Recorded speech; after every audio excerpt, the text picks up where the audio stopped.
जय गुरुदेव मेरे प्यारे साथियों, इंदिरा रावत राजस्थान अजमेर से। प्यारे साथियों, आज की ये कहानी करवा चौथ के व्रत पर आधारित है। तो प्यारे साथियों, गुरु नानक देव जी कहते हैं कि जो करवा चौथ का व्रत करते हैं या फिर कोई सा भी व्रत करते हैं, भूखे रहते हैं और ये जो इन सब चीज़ों को गुरु ग्रंथ साहिब में जो लिखा हुआ है उसके अनुसार इन सबको आडंबर बताया गया है। गुरु नानक देव जी के गुरु ग्रंथ साहिब के अनुसार जो ये आत्मा है उसको तो स्त्री माना गया है और जो परमात्मा है उसको पुरुष माना गया है।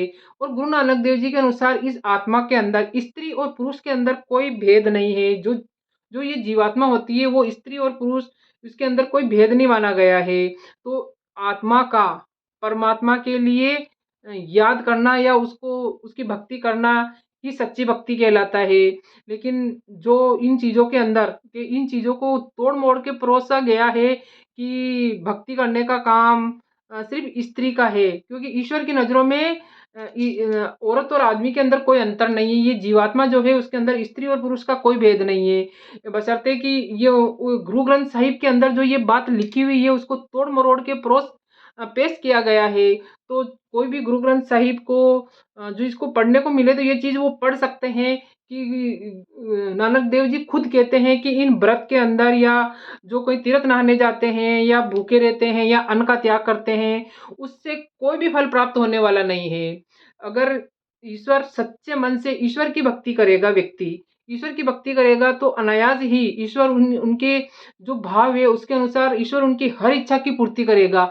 बशर्ते लोगों को ये भ्रम हो जाता है कि हमें व्रत करने से, अन्न छोड़ने से या कुछ तीर्थ स्थानों पर स्नान करने से हमारी इच्छाओं की पूर्ति होएगी या हमें जो चीज़ों की सिद्धि प्राप्त होनी है वो चीज़ें प्राप्त होएगी। लेकिन इस प्रकार की कोई चीज़ें हमें प्राप्त नहीं होती है।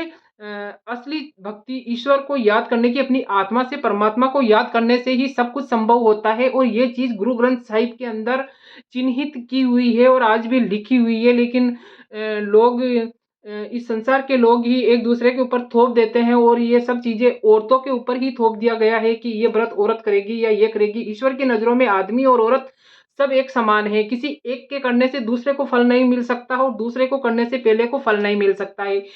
फल तो सिर्फ़ अपनी-अपनी जीवात्मा से ईश्वर की जो याद करेगा उसी से मिल सकता है।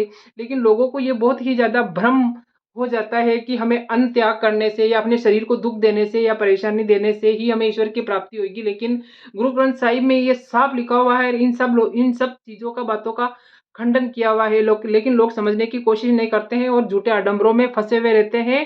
तो जिसको भी ये कन्फ्यूज़न होता है, गुरु ग्रंथ साहिब में ईश्वर के द्वारा चिन्हित इन चीज़ों को समझ सकते हैं। तो मेरे प्यारे साथियों, आपको ये छोटी-सी जानकारी कैसी लगी? अच्छी लगी हो तो लाइक, कमेंट और शेयर कीजिए। जय गुरुदेव।